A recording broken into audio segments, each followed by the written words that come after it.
Meron tayong sasagutin dito na comment about luslos. Ano nga ba ang luslos o hernia? Ang luslos ay isang kondisyon kung saan may lumalabas na bahagi ng internal organ. Karaniwang lumilitaw ito sa mga singit o tiyan. At mas napapansin kapag umuubo, nagbubuhat ng mabibigat o umiiri.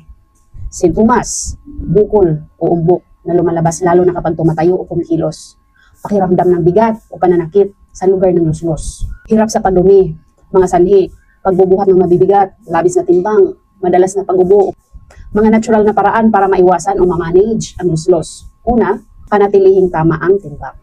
Iwasan ang pagbubuhat ng mabibigat, kumain ng high-fiber foods para maiwasan ang constipation, at regular exercise para palakasin ang core muscle. Kung ang tanong mo ay kung pwede gamitin ang bituon herbal oil para sa luslos, ang sagot ay yes.